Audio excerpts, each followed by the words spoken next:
Hello friend, आप सभी का आपके अपने यूट्यूब चैनल ब्राइट बुद्धि में आप सभी का स्वागत है। तो हम बीपीएससी तैयारी 4.0 के हस्तलिखित नोट्स में हम कंप्लीट कर चुके थे। हमने कंप्लीट कर चुका था ये सारी चीज़ें, फसल के बारे में देख ही लिया था। तो आज हम उसी के आगे का कंप्लीट करेंगे, अर्थात हमने प्रमुख एंजाइम्स, आज हम इसके बारे में जानना है। हमने कंप्लीट किया था सपने अवज्ञा आंदोलन के बारे में। तो ये वीडियो बहुत ही इम्पोर्टेंट होने वाली है, और अगर आपको वीडियो अच्छा लगे तो लाइक कमेंट शेयर जरूर कीजिए। ये एक हस्तलिखित नोट्स है जिसमें से सारी टॉपिक्स हिंदी अंग्रेजी लेकर के सारे चीज़ों को यहाँ पे रसायन, मतलब ये समझ लीजिए आप यहाँ से जीएस कंप्लीट यहाँ से कंप्लीट कर सकते हैं। आपको लगभग यहाँ से 80% तक कंप्लीट हो जाएगा। तो आप इस सीरीज़ को, इस वीडियो को, इस प्लेलिस्ट में जितने भी वीडियो हैं आप इसको पूरा देख सकते हैं, और बार बार देखेंगे तभी आपको पूरी चीज़ें याद हो जाएंगी। तो चलिए शुरू करते हैं। हमने यहाँ पे सपने अवज्ञा आंदोलन के बारे में जानना था, यह सारा कंप्लीट करवा चुके थे। चलिए एक बार रिवीजन करवा देते हैं कि सपने अवज्ञा आंदोलन जो है ये है इसके बारे में। अर्थात अप्रैल 1930 में वेदारण्यम सत्याग्रह प्रारंभ किया गया था सी राजगोपालाचारी के द्वारा, जिसका निर्णय लिया था, ये निर्णय लिया गया था कब? ये लाहौर अधिनियम में इसका निर्णय लिया गया था। तीनों गोलमेज सम्मेलन में भाग लेने वाले डॉक्टर भीमराव अंबेडकर थे, और पूना समझौता हुआ था जब 24 सितंबर 1932 को पूना समझौता हुआ था। तो पूना समझौता की डेट है 24 सितंबर 1932 ईस्वी को। कांग्रेस सोशलिस्ट पार्टी का जो गठन है, कांग्रेस सोशलिस्ट पार्टी का गठन किया गया था 1934 में जयप्रकाश नारायण के द्वारा। आचार्य नरेंद्र देव, अशोक मेहता, ये पहली बैठक हुआ था 1934 में। तो अर्थात कांग्रेस सोशलिस्ट पार्टी का गठन जयप्रकाश नारायण, आचार्य नरेंद्र देव और अशोक मेहता के द्वारा किया गया, जिसकी पहली बैठक 1934 में हुई थी। गांधी ने सपने अवज्ञा आंदोलन का आह्वान किया था, ये 1930 में। प्रमुख एंजाइम्स के बारे में आइए जानते हैं।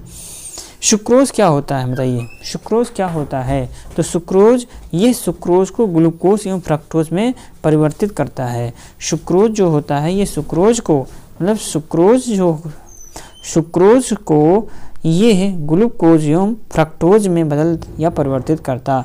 टाइलिन का काम है, टाइलिन एंजाइम है जो स्टार्च को पचाना, अर्थात स्टार्च को पचाना ये टाइलिन एंजाइम्स करती है। माल्टेज, ये माल्टोज को शर्करा में परिवर्तित कर देती है। लाइपेज क्या है? ये है एमलिसी कृत वसाओं को ग्लिसरीन एवं फैटी एसिडोस में परिवर्तित करता है। लैक्टोज को ग्लूकोज व इलेक्ट्रोज में परिवर्तित करता है। इरेप्सिन शेक प्रोटीन एवं पेप्टोज का अमीनो अम्ल है।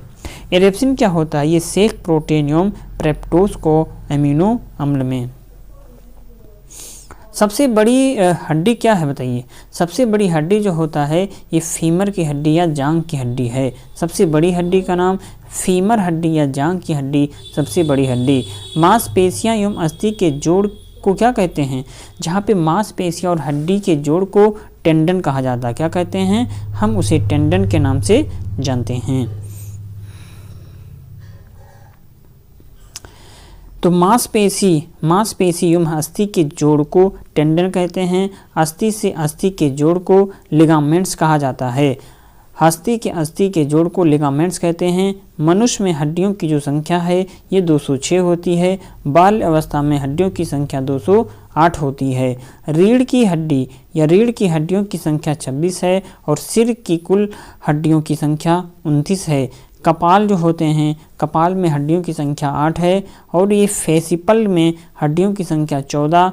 पसलियों की जो संख्या है ये 14 है, अर्थात 12 जोड़ी। कान, अर्थात कान में 6 हड्डियां होती हैं। मेंडल के प्रथम नियम को हम किस नियम से जानते हैं? मेंडल के प्रथम नियम जो है किस नाम से जाना जाता है? तो मेंडल का प्रथम नियम पृथक्करण का नियम कहलाता है। वही मेंडल का द्वितीय नियम स्वतंत्र आव्यूहन का नियम है, और मेंडल का तृतीय नियम प्रभाविता का नियम जो होता है ये मेंडल के तृतीय नियम है। मेंडल का प्रथम नियम पृथक्करण का नियम, मेंडल का द्वितीय नियम स्वतंत्र आजीवन का नियम, मेंडल का तृतीय नियम प्रभाविता का नियम है। मेरुरज्जु, मेरुरज्जु जो है ये कार्य प्रतिवर्ती क्रियाओं को नियंत्रण है। मेरुरज्जु कार्य प्रतिवर्ती क्रियाओं का नियंत्रण है। मस्तिष्क से आने वाले उद्दीपनों का संवहन करता है। तंत्र का तंत्र, मस्तिष्क से आने वाले, मेरुरज्जु का क्या कार्य है? मेरुरज्जु जो होता है ये परिवर्ती क्रियाओं का नियंत्रण करना और मस्तिष्क से आने वाले उद्दीपनों का संवहन करना, ये मेरुरज्जु का काम है। तंत्र का तंत्र, तंत्र का तंत्र जो है ये सोचने समझने तथा किसी चीज को याद रखने के साथ ही विभिन्न अंगों के कार्यों में सामंजस्य तथा संतुलन स्थापित करना, ये तंत्र का कार्य है। तंत्र का तंत्र सोचने समझने किसी चीज को याद रखने के साथ ही विभिन्न अंगों के कार्यों में सामंजस्य तथा संतुलन स्थापित करना, ये तंत्र का काम है। मस्तिष्क, मस्तिष्क कितने प्रकार का? तो जैसे कि मस्तिष्क है ये अग्र मस्तिष्क होता है। मस्तिष्क जो है अग्र मस्तिष्क, जिसमें प्रमस्तिष्क आता है जिसे हम सेरिब्रम कहते हैं। अंतः संवेदी सहभागिता स्मरण संपर्क, अर्थात जो अग्र मस्तिष्क होता है इसका जो काम है ये अंतःस्रावी से भागता स्मरण करने में, यह संपर्क में। हाइपोथैलेमस जो होता है ये भूख प्यास और प्यार घृणा परितृप्त ताप को नियंत्रित करना, ये हाइपोथैलेमस होता है। हाइपोथैलेमस जो है भूख प्यास प्यार घृणा परितृप्ति ताप को नियंत्रित करना हाइपोथैलेमस का काम है। अग्र मस्तिष्क जो है इसे हम प्रामस्तिष्क सेरिब्रम अंतः संवेदी से भागता स्मरण संपर्क करने में अग्र मस्तिष्क का वर्क है। आगे हम थैलेमस जो होता है, थैलेमस जो होता है ये सूचना प्रसारण केंद्र होता है। थैलेमस मध्य मस्तिष्क, ये मध्य मस्तिष्क संतुलन एवं आँख की पेशियों को नियंत्रित करने का केंद्र है। मध्य मस्तिष्क जो होता है ये है मध्य मस्तिष्क संतुलन एवं आँख की पेशियों को नियंत्रित करने का केंद्र होता है।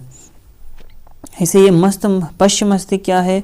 ये जो होता है ये पूंछ अर्थात मस्तिष्क के विभिन्न भागों को जोड़ने का काम पश्चिम मस्तिष्क का होता है। सेरिब्रम क्या? सेरिब्रम या अनुमस्तिष्क ये समन्वय संतुलन ऐच्छिक पेशियों की गतियों का नियंत्रण करना, ये सेरिब्रम का वर्क है। अर्थात सेरिब्रम को हम अनुमस्तिष्क भी कहते हैं।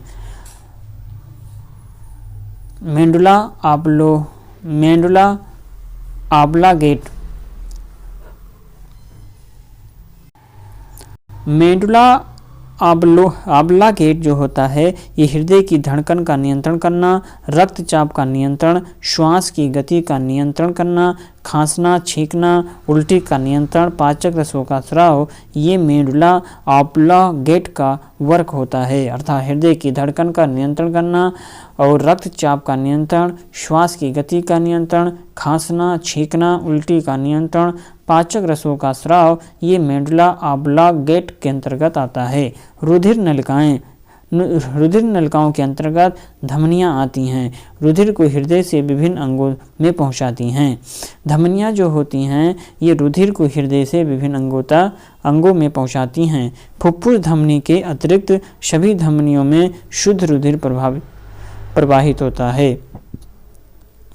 फुफ्फुस धमनी के अतिरिक्त अर्थात फुफ्फुस धमनी को छोड़ दिया जाए शेष सभी धमनियों में शुद्ध रुधिर प्रवाहित होता है। शिराएं, शिराएं क्या हैं? विभिन्न अंगों से रुधिर जो होता है रुधिर के हृदय तक ले जाती है। विभिन्न अंगों से रुधिर को हृदय तक ले जाती हैं। कौन? शिराएं। शिराएं का काम है ये विभिन्न अंगों से रुधिर को हृदय तक ले जाती हैं और रुधिर को एकत्रित करने का काम भी शिराओं का ही है। फुफ्फुस शिरा के अतिरिक्त सभी शिराओं में अशुद्ध रुधिर प्रवाहित होता है।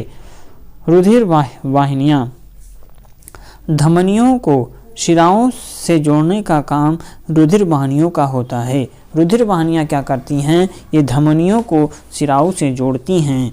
फुफ्फुस शिरा के अतिरिक्त सभी शिराओं में अशुद्ध रुधिर प्रवाहित होता है। अर्थात फुफ्फुस के अतिरिक्त सभी शिराओं में अशुद्ध रुधिर प्रवाहित होता है। परिसंचरण तंत्र। खुला परिसंचरण तंत्र रुधिर का दाब तथा कम गति से बहना। तिलचट्टा, कीट, मकड़ी आदि ये खुला परिसंचरण तंत्र के अंतर्गत आता है। बंद परिसंचरण तंत्र रुधिर बंद नलिकाओं में बहता है। अर्थात खुला परिसंचरण तंत्र वो होता है जो रुधिर का दाब तथा कम गति से बहना, ये होता है बहना खुला परिसंचरण तंत्र कहलाता है। लेकिन बंद परिसंचरण तंत्र ये रुधिर बंद नलिकाओं में बहता है। सभी कोशिकाओं में पाया जाता है। ये सभी कोशिकाओं में पाया जाता है। जीव जंतुओं की शाखाएं एवं उपशाखाओं के बारे में जानते हैं, जो एग्जाम की दृष्टि से बहुत ही महत्वपूर्ण है। जीव जंतु की शाखाएं एवं उसकी उपशाखाएं। अब आता है जैसे कि डर्मेटोलॉजी। डर्मेटोलॉजी के अंतर्गत किसका अध्ययन करते हैं? तो त्वचा एवं इनके रोगों का अध्ययन हम डर्मेटोलॉजी के अंतर्गत करते हैं। सर्पटोलॉजी सांपों का अध्ययन हम सर्पटोलॉजी में, और अनियर्थ्रोलॉजी ये पक्षियों का अध्ययन कहलाता है। एटमोलॉजी है कीटों का अध्ययन कहलाता है। कीटों का अध्ययन एटमोलॉजी। और यहाँ पे मिरमेकोलॉजी चींटियों का अध्ययन है, मिरमेकोलॉजी। और एक्थियोलॉजी जो है मत्स्य की संरचना या काई की संरचना का अध्ययन एक्थियोलॉजी के अंतर्गत। वायरोलॉजी है ये विषाणुओं का अध्ययन हम वायरोलॉजी के अंतर्गत करते हैं। पैथोलॉजी का अध्ययन रोगों की प्रकृति के अंतर्गत किया जाता है। लक्षणों एवं कारणों का अध्ययन, लक्षणों एवं कारणों का जो अध्ययन है ये हम मतलब कि जो पैथोलॉजी है रोगों की प्रकृति, लक्षणों एवं उनके कारकों का अध्ययन किया जाता है पैथोलॉजी के अंतर्गत। मायोलॉजी जो है ये मनुष्य की पेशियों का अध्ययन किया जाता है। मायोलॉजी मनुष्य के पेशियों का अध्ययन। पोलियो बॉटनी जो होता है ये पॉलियोबॉटनी जो है ये पादप जीवाश्म का अध्ययन किया जाता है। जूलॉजी विभिन्न प्रकार के जंतुओं का अध्ययन जूलॉजी कहलाता है। एथोलॉजी मानव सहित सभी जंतुओं के व्यवहार का अध्ययन किया जाता है। एथोलॉजी में मानव सहित सभी जीवधारियों के या सभी जंतुओं के व्यवहार का अध्ययन हम एथोलॉजी के अंतर्गत करते हैं। सेरोलॉजी रुधिर सीरम वैज्ञानिक अध्ययन होता है। सेरोलॉजी जो है ये रुधिर सीरम वैज्ञानिक अध्ययन किया जाता है। ट्रोफोलॉजी पोषण विज्ञान, ट्रोफोलॉजी है ये पोषण विज्ञान के अंतर्गत किया जाता है। और एग्रोएस्ट्रोलॉजी घासों का अध्ययन। एग्रोएस्ट्रोलॉजी एग्रो से एग्रो मीन्स घास, ग्रास, तो एग्रोएस्ट्रोलॉजी जो है घासों का अध्ययन। और ऑरोलॉजी ये पर्वतों का अध्ययन कहलाता है। विषाणुओं द्वारा मनुष्य में होने वाला रोग जो होता है, विषाणुओं के द्वारा मनुष्य में होने वाले रोग के अंतर्गत चेचक, पीत ज्वार, पोलियो, खसरा और गलसुआ, रेबीज, मस्तिष्क शोथ, हर्पीज, इन्फ्लुएंजा, ट्रोकोमा, डेंगू और एड्स जो होते हैं ये विषाणुओं से होने वाला रोग है। तो विषाणुओं से होने वाले रोगों में आता है चेचक, पीत ज्वार, पोलियो, खसरा, गलसुआ, रेबीज, मस्तिष्क शोथ, हर्पीज, इन्फ्लुएंजा, ट्रेकोमा, डेंगू और एड्स जो होते हैं ये विषाणुओं से होने वाले रोग हैं, जो एग्जाम की दृष्टि से बहुत ही महत्वपूर्ण है क्योंकि अक्सर ये हर पेपर में पूछा जाता। जैसे कवक से होने वाले रोग, कवक से होने वाले रोग हैं ये है एस्परसिलेसिस अर्थात फेफड़े का रोग, ये कवक से होता है। दाद हुआ, खुजली हुआ, और यहाँ पे लिखा है मेनिंजाइटिस और हिप्टाजोमोसिस, ओनियोकोमाइकोसिस, दमा, गंजापन, और ये जो है दाद काद खुजली जो होते हैं ये कवक से होने वाले रोग हैं। ऐसे हम यहाँ पर देखेंगे जीवाणुओं से होने वाले रोग, जैसे जीवाणुओं से टिटनस, काली खांसी, तपेदिक, हैजा, डिप्थीरिया, टाइफाइड, फ्लेग जो होते हैं जीवाणुओं से होने वाला रोग है। ऐसे पेड़ की छालों पर उगने वाले जो लाइकेन को हम क्या कहते हैं? पेड़ की छालों पर उगने वाले लाइकेन को कोर्टिकोल्स तथा खाली चट्टानों पर उगने वाले लाइकेन को हम सैक्सिकोल्स कहते हैं। अर्थात यहाँ पर पेड़ की छालों पर उगने वाले लाइकेन को हम कोर्टिकोल्स और जो चट्टानों पर उगने वाले लाइकेन को हम सैक्सिकोल्स कहा जाता है। परमाणु भार बराबर होता है प्रोटॉन प्लस न्यूट्रॉन के, अर्थात जो परमाणु भार होगा ये बराबर होगा किसके, प्रोटॉन प्लस न्यूट्रॉन के, ये बराबर होता है। और परमाणु संख्या जो होती है ये प्रोटॉनों की संख्या प्लस प्रोटॉनों की संख्या बराबर इलेक्ट्रॉनों की संख्या होती है। तो यहाँ पर जब परमाणु भार की बात होगी, परमाणु भार बराबर होता है प्रोटॉनों की संख्या प्लस प्रोटॉन प्लस न्यूट्रॉन की संख्या।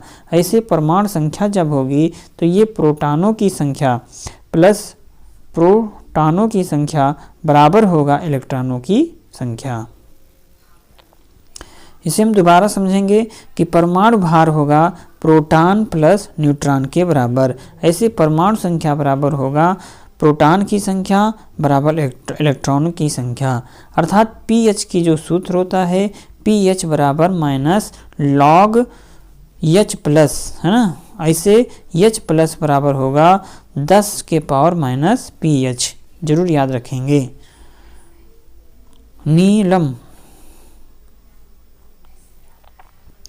नीलम अर्थात रूबी का जो फार्मूला होता है क्या होता है, नीलम अथवा रूबी का फार्मूला Al2O3, ये नीलम रूबी का फार्मूला है।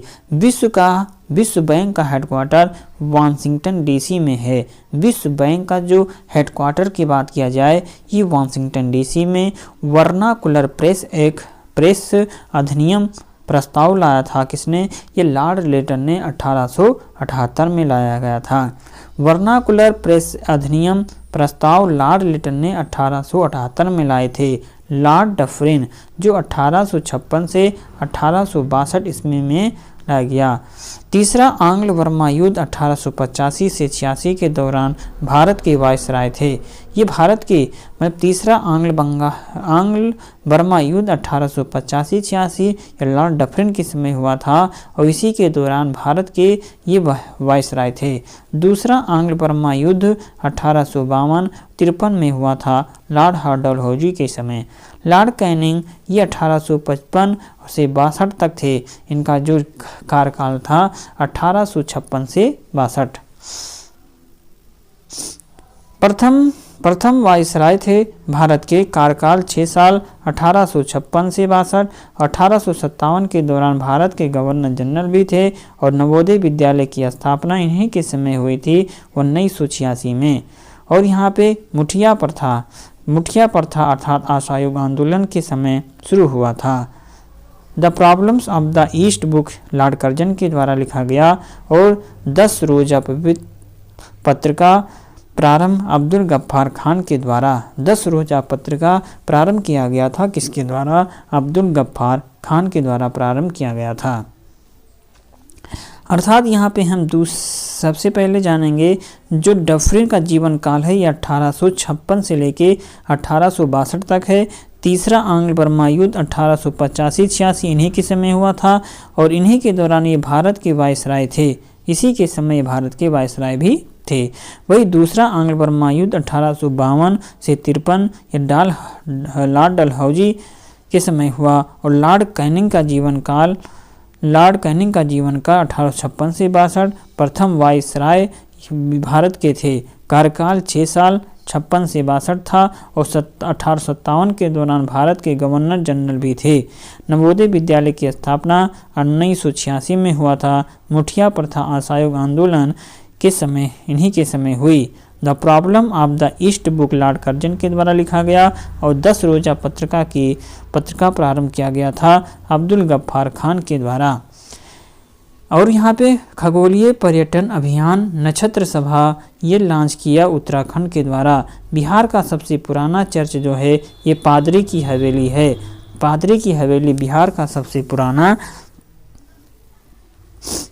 सबसे पुराना चर्च है पादरी की हवेली। धर्म सभा के संस्थापक कौन हैं? धर्म सभा के संस्थापक राधाकांत देव थे। काकोरी कांड कब हुआ था? काकोरी कानून 1925 में 9 अगस्त को हुआ था। सेबी 1988 में इसका गठन किया गया, जिसका हेडक्वार्टर मुंबई में है। सेबी का गठन 1900 या स्थापना है 1988 में किया गया, जिसका हेडक्वार्टर मुंबई में है। खुर्दोपिन ग्लेशियर जो है काराकोरम पर्वत श्रृंखला पर है। Hisar glacier, Biafo glacier, Baltoro glacier, यह काराकोरम श्रृंखला का ही भाग है। चोमोलुंगमा ग्लेशियर जो और हिस्पार, ये भी क्या है, ये भी काराकोरम श्रेणी का ही भाग है। मिलान ग्लेशियर जो उत्तराखंड में है। और 16वीं विश्व सामाजिक मंच 2024 की बैठक जो है काठमांडू में हुई। 16वीं विश्व सामाजिक मंच 2024 की बैठक काठमांडू में विधवा पुनर्विवाह लॉर्ड डलहौजी के कार्यकाल में लाया गया था, जिसका क्रियान्वित किया गया लॉर्ड कैनिंग के द्वारा। विधवा पुनर्विवाह लॉर्ड डलहौजी के समय आया।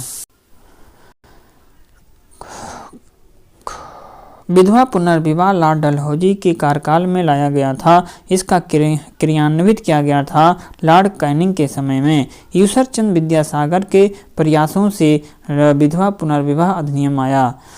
त्रिपुरी संकट की समाप्ति के बाद कांग्रेस का अध्यक्ष बनाया गया डॉक्टर राजेंद्र प्रसाद को। त्रिपुरी संकट के बाद कांग्रेस के अध्यक्ष बनाए गए डॉक्टर राजेंद्र प्रसाद। जबरन श्रम प्रतिबंध करता है आर्टिकल 23।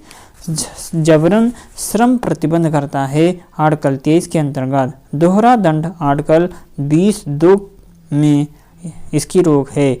जूट उत्पादक में प्रथम है, बिहार का जूट उत्पादन में प्रथम है वो पूर्णिया है। टेस्ट है इसमें से 1922-23 में मुंगेर में किसान सभा का गठन मोहम्मद जुबैर और श्री कृष्ण सिंह ने किया था। 1922-23 में मुंगेर में किसान सभा का गठन मोहम्मद जुबैर और श्री कृष्ण ने किया। तेज बहादुर सप्रू तीनों गोलमेज सम्मेलन में भाग लिया और भीमराव अंबेडकर भी थे।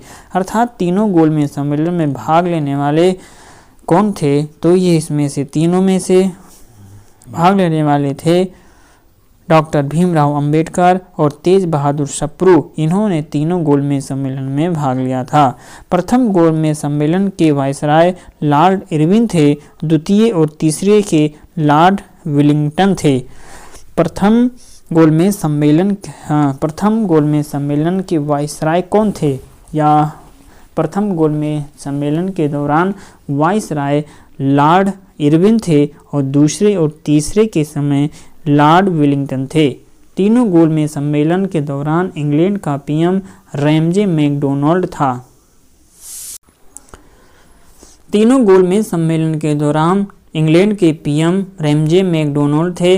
हंटर आयोग 1882 में आया, सैडलर आयोग 1917 में और वुड्स डिस्पैच हुआ था 1854। हंटर आयोग ये लॉर्ड रिपन के द्वारा लाया गया था।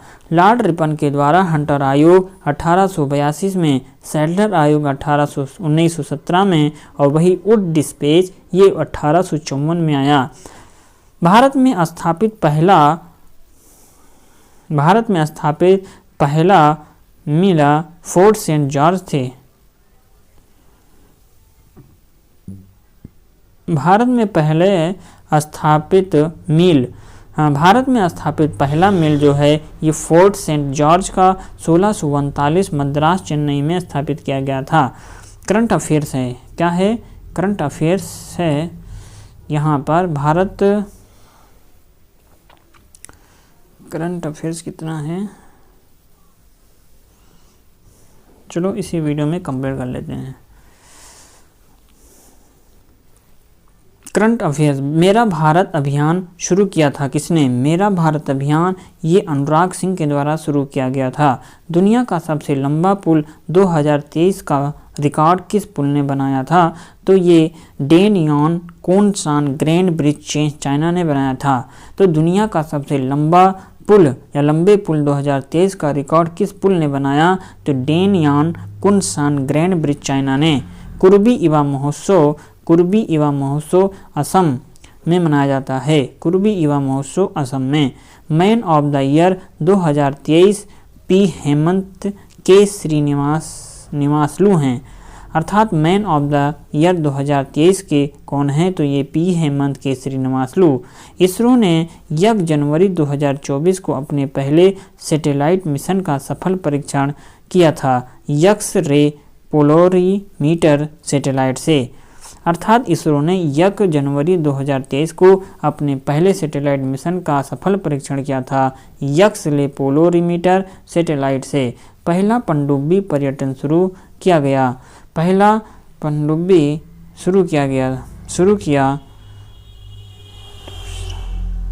पहला पनडुब्बी पर्यटन शुरू किया गया कहाँ पे? क्या लिखा है?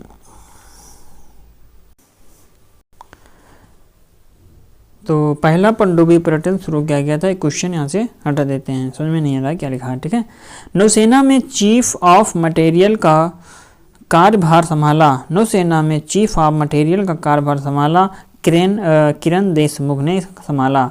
सबसे ज़्यादा इलेक्ट्रिक कार ईवी बेचने वाली कंपनी BYD है। सबसे ज़्यादा इलेक्ट्रिक कार ईवी बेचने वाली कंपनी BYD है, जो चाइना की कंपनी है। कहाँ के राज्यपाल ने राम मंदिर राष्ट्र मंदिर एक साझी विरासत पुस्तक का विवेचन किया, तो ये केरल में। कहाँ के राज्यपाल ने राम मंदिर राष्ट्र मंदिर एक साझी विरासत पुस्तक का विमोचन किया था, ये केरल में किया। पारूमला पेरूनल उत्सव कहाँ पर मनाया जाता है, तो पारूमला पेरूनल उत्सव ये केरल में मनाया जाता है। और यहाँ पर डोंगरिया कोंद साल को जीआई टैग कोंद साल को जीआई टैग किस राज्य को दिया गया? उड़ीसा में। और यहाँ पे गुणोत्सव 2024 का शुभारंभ असम में किया गया। भारतीय ओलंपिक के CEO रघुराम अय्यर हैं। जिनेवा में WTO में भारत के राजदूत नियुक्त किए गए शैंधिल पांडियन को नियुक्त किया गया था। जिनेवा में WTO में भारत के राजदूत के रूप में किसे नियुक्त किया गया, तो वो थे शैंथिल पांडियन। यूनेस्को की अध्यक्षता भारत है, मतलब कि यूनेस्को की अध्यक्षता भारत करेगा। 27वें राष्ट्रीय युवा महोत्सव का आयोजन नासिक में किया गया। 27वें राष्ट्रीय युवा महोत्सव का आयोजन नासिक में किया गया। रेड ऑन चटनी की जीआई टैग उड़ीसा को दिया गया है। भारतीय अंतर्राष्ट्रीय विज्ञान महोत्सव फरीदाबाद में मनाया गया। भारतीय अंतर्राष्ट्रीय विज्ञान महोत्सव फरीदाबाद में। देश में हरित ईंधन गठबंधन की शुरुआत डेनमार्क के द्वारा किया गया। देश में हरित ईंधन गठबंधन की शुरुआत डेनमार्क ने किया। हेनेल पासपोर्ट इंडिया 2024 में भारत का स्थान कौन सा है, तो 85वां स्थान है। हुंडई और IIT मद्रास कहाँ हाइड्रोजन इनोवेशन शैली स्थापित करेंगे, तो तमिलनाडु में। हुंडई और IIT मद्रास कहाँ पर हाइड्रोजन इनोवेशन शैली स्थापित करेंगे, तो तमिलनाडु में स्थापित करेंगे। आइंस्टीन प्रोब लॉन्च किया किसने, तो आइंस्टीन प्रोब लॉन्च किया चाइना ने लॉन्च किया था। जलवायु शिखर सम्मेलन 2024 कहाँ पर आयोजित किया जाएगा, तो ये मुंबई में। जलवायु शिखर सम्मेलन 2024 आयोजित किया जाएगा मुंबई में। दिल्ली का पहला इंटरनेशनल पतंग उत्सव ये बांसेरा में। दिल्ली का पहला इंटरनेशनल पतंग उत्सव बांसेरा में मनाया गया। भारतीय सेना दिवस 15 जनवरी को मनाया जाता है। भारतीय सेना दिवस 15 जनवरी को। अपना विद्यालय कार्यक्रम ये हिमाचल प्रदेश सरकार ने शुरू किया। अपना विद्यालय कार्यक्रम। ऊंट महोत्सव बीकानेर में मनाया जाता है। ऊंट महोत्सव कहाँ पर, बीकानेर में। आगे है मिस अमेरिका 2024 का ताज किसे मिला, तो ये मेडिसन मार्स को। मिस अमेरिका 2024 का जो ताज है ये मेडिसन मार्स को दिया गया। अंतर्राष्ट्रीय गुब्बारा महोत्सव का 9वां संस्करण शुरू हुआ तमिलनाडु में। अंतर्राष्ट्रीय गुब्बारा महोत्सव का 9वां संस्करण शुरू किया गया तमिलनाडु में। मदर मिल्क बैंक स्थापित किया गया मोहाली में। मदर मिल्क बैंक स्थापित किया गया कहाँ पे? मोहाली में, मोहाली पंजाब।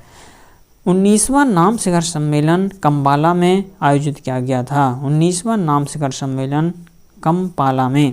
ममनी खाद्य उत्सव लद्दाख में शुरू किया गया। अंतर्राष्ट्रीय शिक्षा दिवस 24 जनवरी को मनाया जाता है। गृह ज्योति योजना ये तेलंगाना की योजना है। गृह ज्योति योजना तेलंगाना की योजना है। थाईमस त्यौहार तमिलनाडु में मनाए जाते हैं। डेक्लोन माझी को जीआई टैग उड़ीसा को दिया गया। भारत ऊर्जा समाप्त 2024 से गोवा में। भारत ऊर्जा समाप्त 2024 शुरू किया गया गोवा में। वायु शक्ति 24 का आयोजन ये गैसलभर में शुरू किया गया। वायु शक्ति 24 का आयोजन गैसलभर में शुरू किया गया। महागौरव 2024 पुरस्कार से सम्मानित किया गया निखिल बांध को। राष्ट्रीय आरोग्य मेले का उद्घाटन किया गया सर्बानंद सोनोवाल के द्वारा। भारत का पहला मानव डीएनए बैंक वाराणसी में खोला गया। भारत का पहला मानव डीएनए बैंक वाराणसी में खोला गया। भारत की पहली महिला रोबोट जो योम मित्र हैं। भारत की पहली महिला रोबोट कौन है? ये योम मित्र हैं। इसी के साथ ये अध्याय समाप्त होता है। आज के लिए बस इतना ही। शेष हम मिलेंगे एक नए अध्याय में। तो आप इसे पढ़ते रहें और बार बार रिवीजन करते रहें।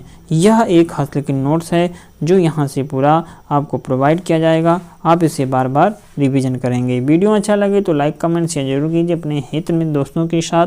और जो पहली बार देख रहे हों चैनल को सब्सक्राइब करके बेल घंटी जरूर बजाएं। तो चलिए तब तक के लिए पढ़ते रहें, मस्त रहें। नमस्कार।